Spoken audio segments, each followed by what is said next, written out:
Motherhood. 1 minute, you're mom of the year. I love you, Mommy. Then the next, not so much. From bath time to bullying, from potty training to puberty, parenting is full of challenges. But one thing is for certain, you are not alone. Welcome to Modern Mom Probs. I'm your host, author, mother, parenting expert, Tara Clark. Join me while we tackle today's modern mom problems. Welcome back to another episode of Modern Mom Probs. I am your host, Tara Clark. And on Modern Mom Probs, we try to solve the world's modern mom problems. But if we can't, at least we are having fun talking about them. Today's topic is the wisdom and power of teenage girls with Chelsey Goodan. Chelsey Goodan has been an academic tutor and mentor for 16 years with a particular emphasis on the empowerment of teenage girls.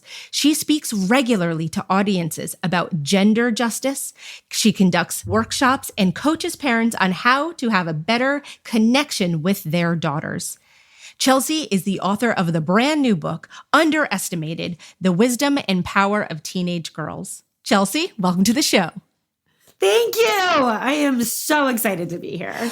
We just chatted for, 10 minutes talking about all kinds of things, but that's not why we're here today. We are here about you, Chelsey, and your new book, Underestimated: The Wisdom and Power of Teenage Girls.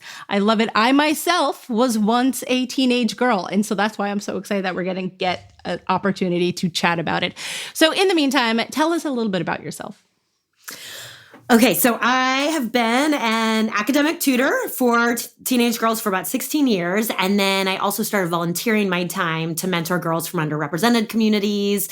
And over the course of this time, the stories that they would share with me are one-on-one, meaningful moments. I realized how smart they were, how underestimated they were, how people just write them off as emotional and crazy and dramatic. And I realized that I needed to be the microphone for them, a portal for what they want to say to the world.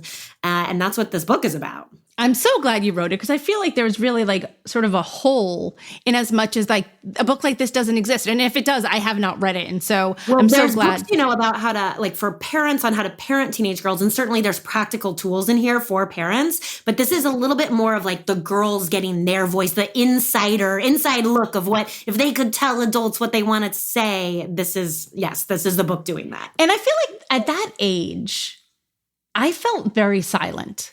I felt like the world was sort of just happening around me and I couldn't speak up about things. And is that what you've noticed in your research?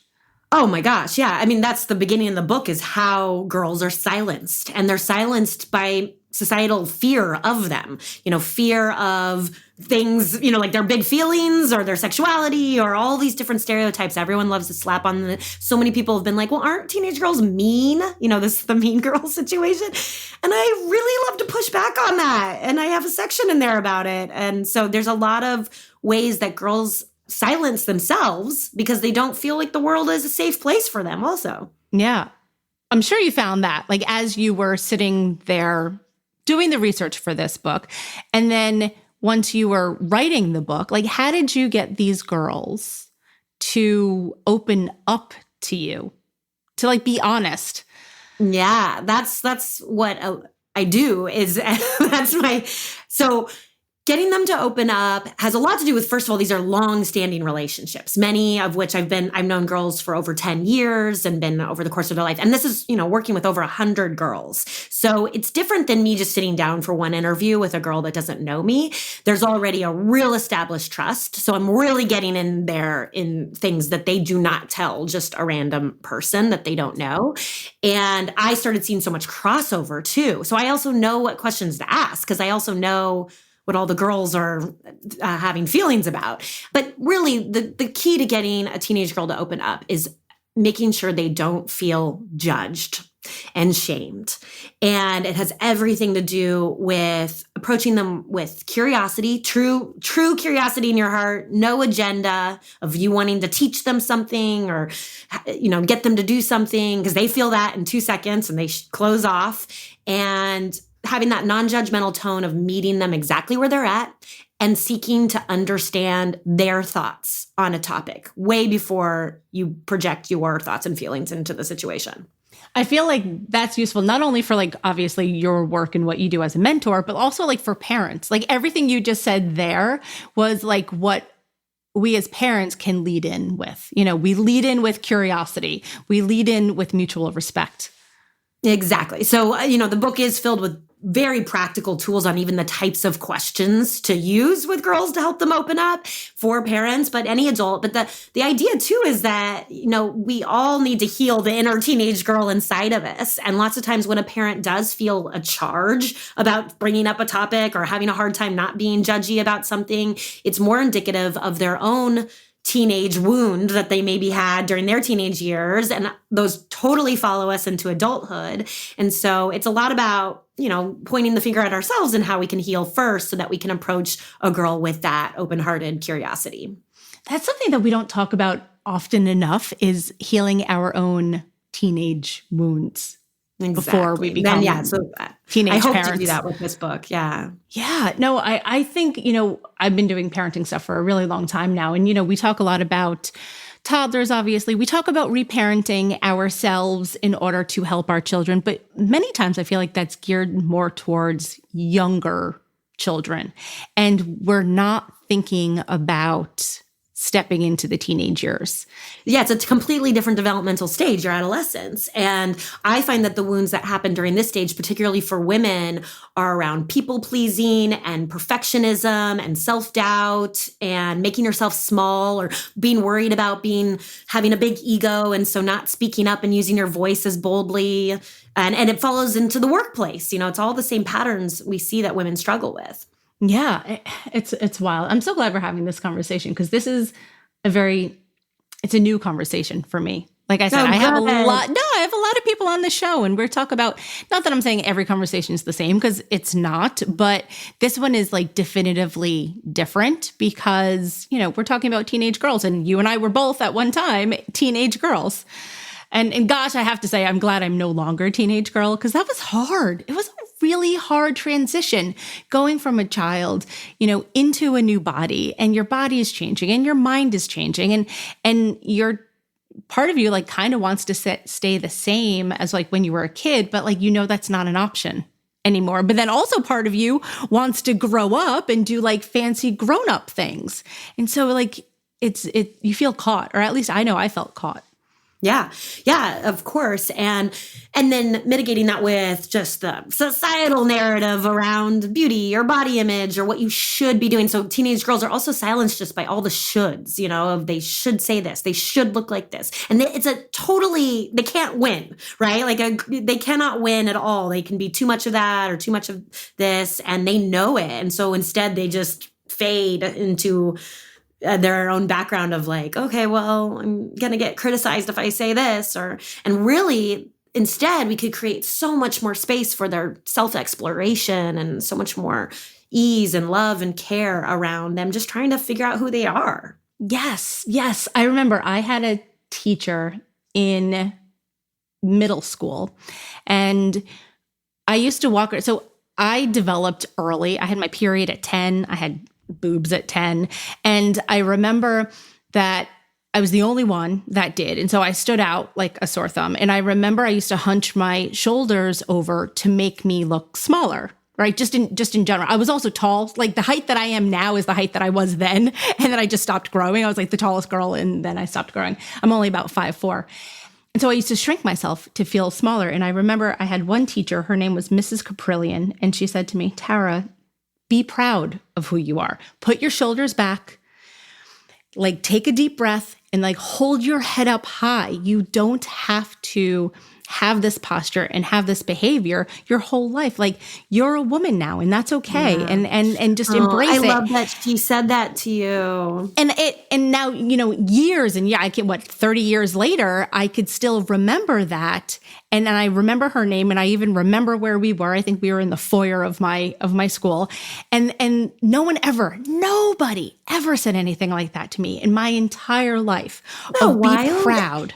I mean, and I will say this whole issue of shrinking ourselves physically and mentally and emotionally, it's a huge issue just as it trails into womanhood. And so that's why I'm actually so excited to work with teenage girls and kind of address these things upstream. Because if we actually talk to teenage girls now about these small, even subtle ways that you feel more empowered and can own who you are in the world, then that changes our future too. And that's what gets really exciting. So to me, this book is about those empowerment spaces. And we often are so much like girl boss, girl confidence, boss lady, and we're trying to like slap it onto a girl, but it's more subtle. It's subtle things of how we speak about our own body and beauty in front of girls, or how we help them navigate self-doubt and the mean voice inside their head. It's more subtle. Yeah. And like you mentioned about people pleasing, and that was something that until recently, I didn't even have a phrase for it. I didn't have the words for that. But like, of course, that was always something that I did. I always wanted to make my teachers happy. I always wanted to make my parents happy. And only now as an adult woman, am I like, wait a second. It doesn't have to be like that. Like I can take care of myself. I could advocate for myself when I don't feel comfortable doing something. Because like that simply wasn't the case when I was younger. So, everyone's worried about teenage girls because the CDC report came out that they're struggling with anxiety and depression and so on. And everyone has asked me, what is it? And there's lots of course, different angles, but I tend to say the pressure on girls to be perfect and to be likable, to make sure everyone's pleased around them, is the issue. And that is what I hear girls come back to me over and over and over again. It's just like putting other people's needs before their own, making sure everyone's happy before they're happy. And it's, again, really subtle in how they do it. And I can share stories. The book is filled with so many quotes from the girls and their own personal stories of how this shows up in life. Could you give me a quick story? Yeah. So like, if you remember Marley, who's 15 and she was like a star volleyball player, and she made the varsity team as a freshman, and she was so good at volleyball, and everyone just affirmed her, and she was making everyone happy around her for being a star volleyball player, but she was also getting migraines and stomach aches and was stressed out. And I decided one day to ask her, I was like, hey, Marley, do you like playing volleyball? And she looked at me like no one had ever asked her that.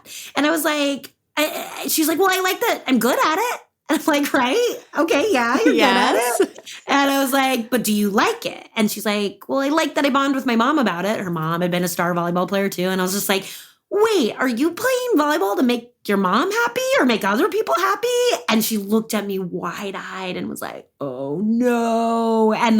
And realized, and so that was when I asked girls to actually check in with themselves. I say, well, what would bring you a lot of joy? What would please you? And she was like, well, I love to draw fashion sketches in my notebook on the bus ride. And I was like, amazing. Like, there's this sewing class I know on the weekend. Would that interest you? And she's like, oh my gosh, that would be incredible. And so slowly but surely, we brought her mom into the conversation, and she quit volleyball and she started investing all her time in fashion design, and it brought her so much joy. Like the migraines went away, the stomach problems went away, and she became excellent at that as well, right? Everyone's so worried. Like as soon as a girl is good at something, they get so affirmed that they think that's the only thing they can do because, oh my gosh, I found the one thing I'm good at, right? And we're not letting them explore who they are. And fashion, I think, is a good example because so often people dismiss girls' interest in fashion and clothes as just superficial.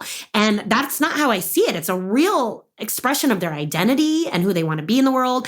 And there are plenty of fashion jobs. I have plenty of girls now who are in their 20s, have incredibly successful jobs in the fashion industry. This is not like some not career path that's viable. It totally is. But parents hear that and they're like, oh no, my girl's interested in something superficial. And I'm like, no, like let's ask her what she likes to do. What a crazy idea. How novel that is.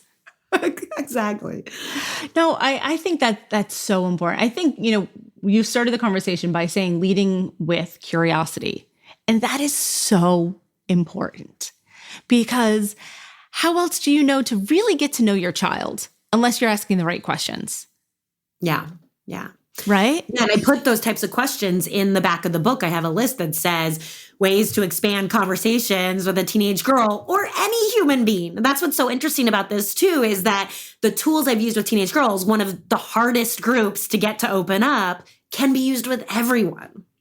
Yes. Yes, I want to talk about, I'm totally going off script here because I want to get your input and your opinion on this, is like Taylor Swift is a complete phenomenon, right? There's the Swifties, and they're going to the concerts and they're making the friendship bracelets. What did your girls, I'm saying your girls, because, you know, your mentees, what's your girls' perspective on Taylor? How do they feel? Do they derive like a sense of pride and like she has all of this power? I'm curious to see what they say. They love her, yes. And she's considered powerful. And as you know, the last chapter of the book is power. And, teenage girls supporting something actually is not just them supporting Taylor is not a new thing. I write about how teenage girls are behind Beatlemania, right? I think they're the ones that blew up the Beatles. Like yes. They've always been really powerful in what they put their attention and support behind. But yes, Taylor is a woman that really owns who she is and what she's about, and then also is a women supporting women type, which I would say Gen Z is a women supporting women, girls supporting girls. It has changed, thank heaven. And so, our generation of more, there's only one seat at the table at the boardroom for a woman. They're only hiring one woman, which was true back then. It was. Made us all compete and give a different tone to things. But that's not how they see their future. And they don't understand the whole demeaning women. And, it's people like Taylor who lead that conversation. I love that. That makes me so happy because women supporting women, I mean, that's everything that I believe in. That's everything I support on my platforms too. And so it's so beautiful to see obviously Gen Z feeling like that and seeing like that in their heroes. Yes. Yeah. Yeah. And I love to call it out and model it and just affirm it like crazy. So, a lot of people focus on social media being mean, and then we can talk about social media. Obviously there's problematic things. Sure. But if you actually look at how they comment on each other's posts, they follow me too. They are amping each other up. Like they're like, you go girl, you look amazing, you're fantastic. Like, tons of exclamation points. They do it on mine. And I'm just like, oh, thanks. They love to encourage each other in the comments on social media. And the more we give this energy to that idea that they're all tearing each other apart on social media, that I don't think that's a fair assessment at all. And we could actually be highlighting what's going right also on there.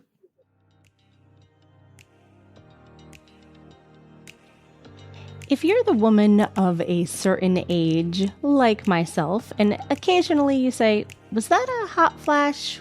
Am I too young for hot flashes? I'm not sure what's going on here. Well, then listen up because this ad is for you. Our new sponsor, Winona, is here to help women who are dealing with menopause or perimenopause. You're watching me put my hand up right now. Winona is a collection of OBGYN health professionals who believe that your symptoms are important, real, and deserve to be taken seriously. Phew, thank goodness. Winona is the home for physician-prescribed bioidentical hormone replacement therapy with an easy-to-use network of doctors based out of your state who can make getting started with HRT a breeze. Winona's bioidentical HRT is made from plant-based hormones rather than synthetic ones, so it aligns with your body's natural rhythm to offer relief from hot flashes, weight gain, and other uncomfortable symptoms. 80% of women who use Winona find relief within just 90 days. Be sure to visit buywinona.com today to start your free visit. With free shipping in the US and the ability to pause or cancel at any time, your path to wellness has zero obligations. So be sure to use my special code, it's Modern Mom, at buywinona.com for 25% off your first order. That's BYWINONA.com/Modern Mom.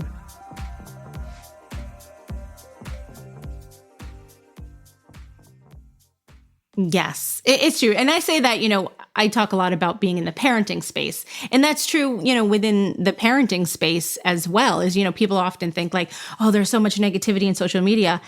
And yes, that's true. And so many people are supporting each other. And we're like, rah, rah, go get the book deal, rah, rah, you're on the Today Show, all of those kinds of things, right? And so it's really nice to see. Because like when we were in high school, it was not like that. Maybe my high school was different. I don't know. It was not as supportive. Well, yeah, and of course there's still going to be a mean girl situation here and there. We're all messy humans still. So, but this is what's cool, and they share this in the Friends chapter, is when a girl is kind of getting bullied or is a girl being mean to her, this generation is so much more compassionate and they understand mental health and psychology so much better, which I can address actually how social media has helped with that.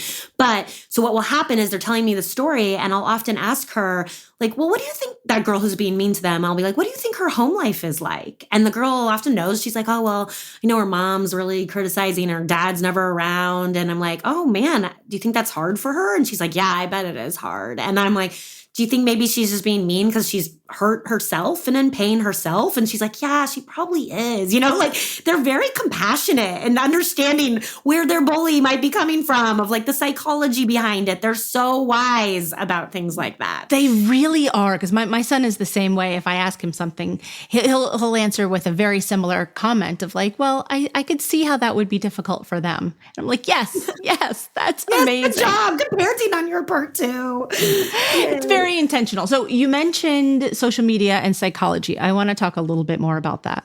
Yeah. So here's the deal. Yes, there are problematic things about social media, and there are plenty of people shining a light on that.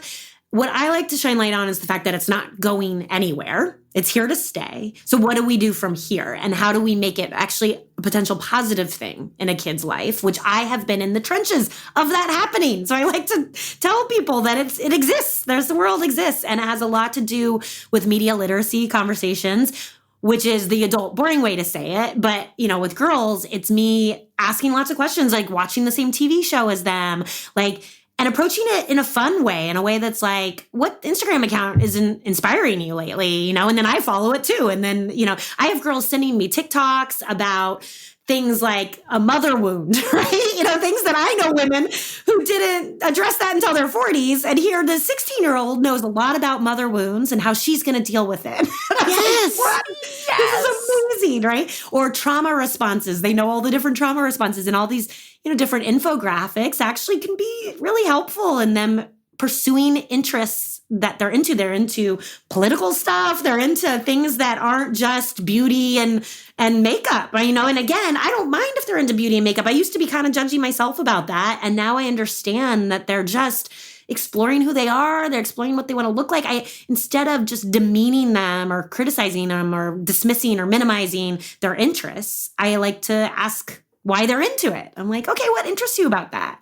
And then on evaluating, beauty standards, I'll often show them, an image that I'm kind of worried about, and I'll be like, what do you think of this girl posting this? What do you think that she wants a lot of likes? Does that make you feel bad about your body? And we'll kind of talk about it, because then I'll incorporate myself. I'll be like, I don't know, I feel kind of weird sometimes, and we actually talk about it. And she's so smart about it. When she knows I'm respecting her thoughts on it, and that I think her thoughts are smart, she owns it more. She feels trusted. She trusts herself to make healthy and responsible decisions on social media. That's where the magic happens, is an empowerment element to it. Yeah, absolutely. So what is their perspective on, let's say, thirst traps or, very thin images of women? We grew up with magazines, right? So we had 17 magazine, YM, whatever other ones. And so the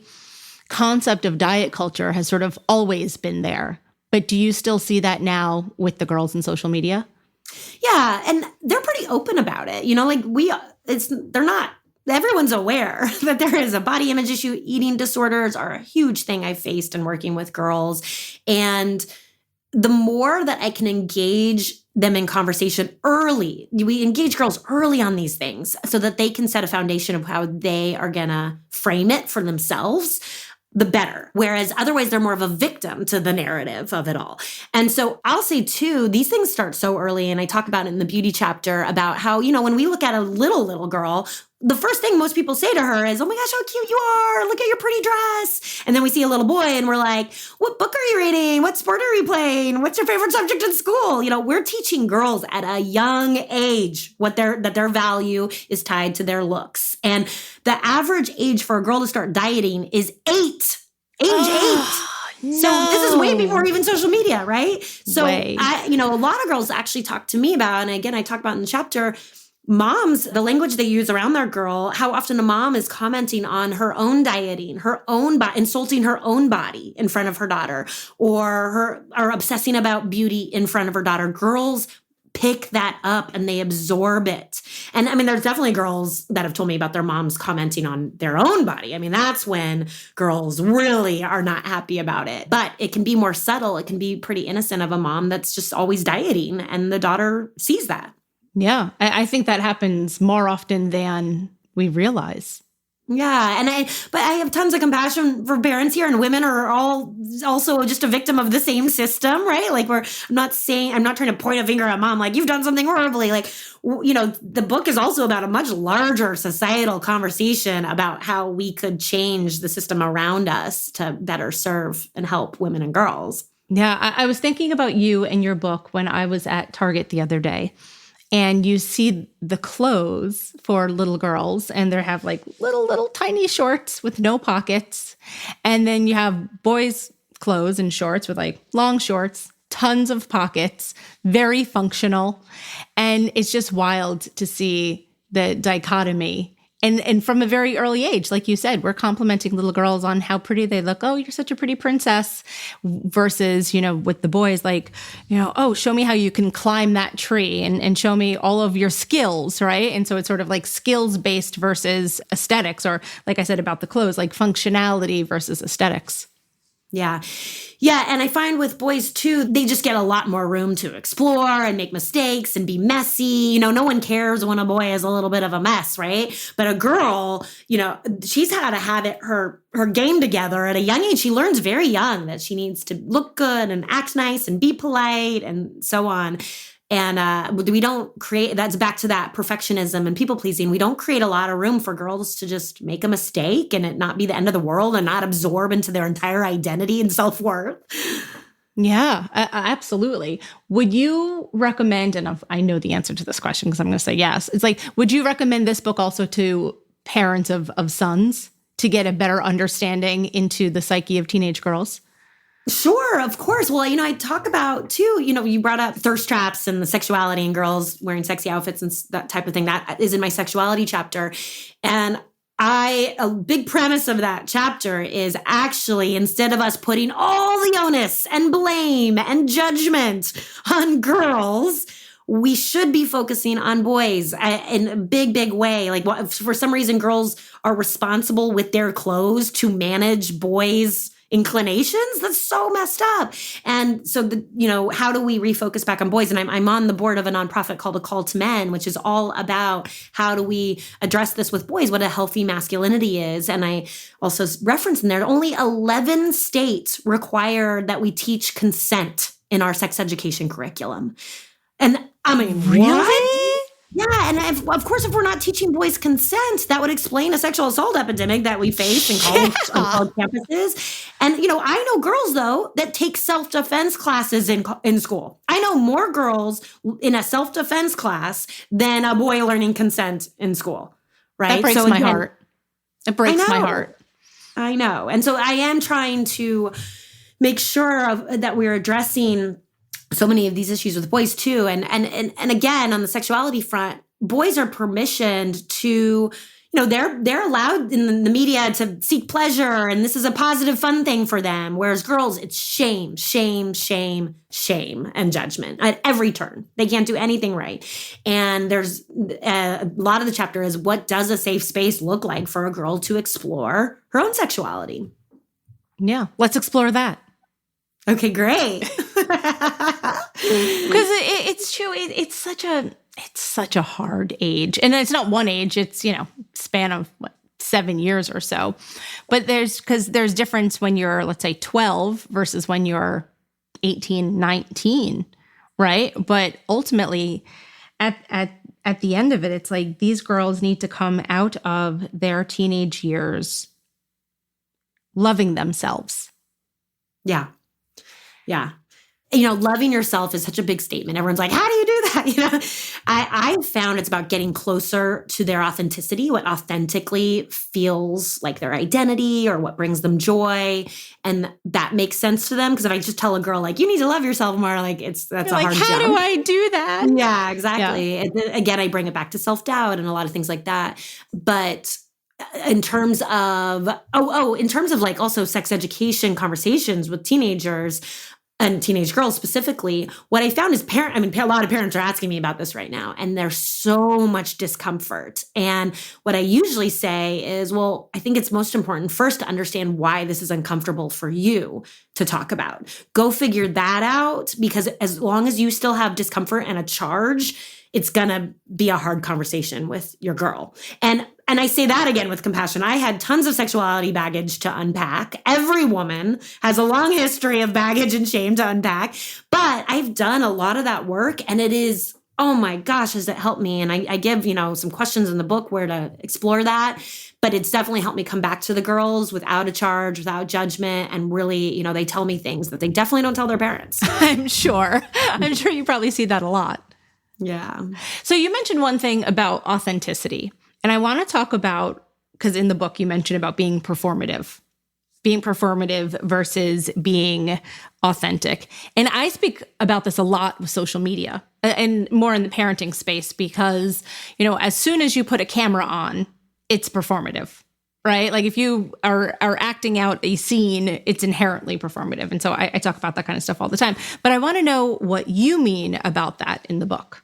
Yeah. So it comes back to perfection and people pleasing. And what do we put out there to make it seem like we have it all together and that everyone's happy and, that they think you're happy and so on. And so, it could be considered performative Marley playing volleyball, to make everyone else happy, right? Like it shows up in all different ways. But, I like to say too, it could be as simple as a girl being like, it's fine. It's fine. It's fine. It's fine. Oh, that's the phrase. That is the phrase that we are all very familiar with. Exactly. No, it's good. It's fine. I'm good. I'm fine. Yeah. And it's not fine. I assure you, I've been able to really get in there and find out what's going on. But it's this idea that they need to, that it's actually managing everyone's else's discomfort, because no parent wants to see their kid in a hard place, struggling and having feelings. And a girl knows that and doesn't feel safe with it and expressing it, because what parents do is they're quick to fix. They want to they can't sit with the discomfort. So they fix, offer advice, try to teach them something, which comes off as criticism for a girl. They feel judged by it. So it doesn't, even if it's subtle and a super well-intentioned parent, a girl sharing her feelings and her struggles and the things that are not fine often does not feel safe. And so, in the very first chapter is feelings, and it has a lot to do with how do we actually just listen and reflect and hold that space. A girl will tell me a thing she's struggling with, and I'll be like, oh my gosh, that sucks. I was like, that does sound awful. Yeah, that's not fine. And just so she even understands what's not fine and is fine, right? That we just need to she needs to learn what is and isn't fine too. And then I'll try to use the exact words she used. I'll be like, that sounds frustrating. If she said it was frustrating, I'll say, yeah, it is frustrating or disappointing. And I have a feelings wheel in the back of the book. Once they actually name the feeling that they're feeling, that's a relief. And that's usually all that needs to happen. Most times when I hold that type of space for girls without giving advice, without trying to fix it for them, they're like, oh, I feel so much better. No one understood. And they feel so misunderstood. They just want to be listened to. Sometimes, really just being there and giving them your undivided attention. Not that you're on your phone or that you're half watching TV or, you're on a work call or something like that. Giving them your undivided attention is what they're looking for. Exactly. Yeah. Yeah. And space for their feelings and not judgment, right? So many people judge teenage girls' big feelings as emotional and dramatic. And it's no, I actually think all human beings have big feelings. And as we move into adulthood, we get so good at containing and stuffing and repressing and making the world it seem like it's all fine. But that it explodes at some point. I've definitely had my own explosions. It will come out at some point. That goes back to the performative thing. Exactly. We learn how to navigate our feelings in this modern world of ours. Exactly. No, it's true. All right. I'm going to ask you 2 more questions. Ready? My first question is, what do you think is the biggest modern mom problem out there right now? So is it for them parenting teenage girls or actually just for moms in general in a bigger society? I'll let you choose. I'm flexible. Well, I know. I feel like I'm going to kind of give two angles to this because I want to obviously address just a systemic societal narrative of like women, of moms just not having the care and the support. And just we could do so much better in supporting our moms, whether it's access to childcare and more equality in our homes and so on. So I never want to underestimate that struggle. and then to be more specific in the context of this conversation, I would say that one of the biggest mom struggles I see is, a well-intentioned mom trying to connect with her daughter, but the daughter closed off and it's because she feels judged.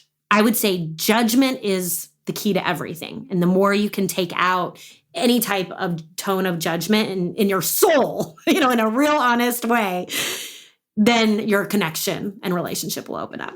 That's a good answer. I think that is true with parenting right across the board. Yeah, exactly. Try to put the judgment aside whenever you can. It's so important in building the relationship and a firm foundation with your kids. Yeah, totally. Yeah. Chelsey, tell us, where can we buy your book? Tell us where we can find you online.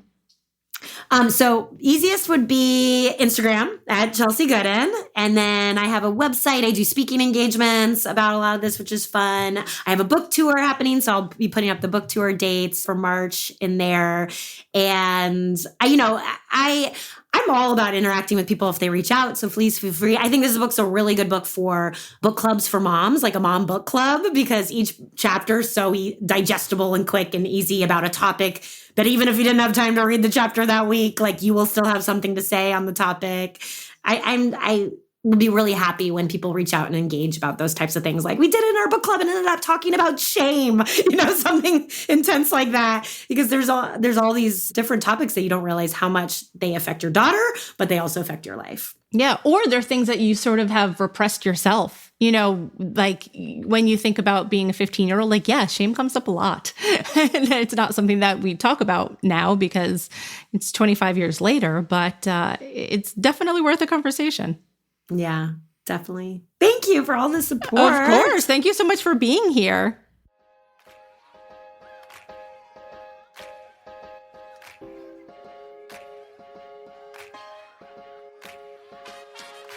Thanks for listening to today's episode of Modern Mom Probs.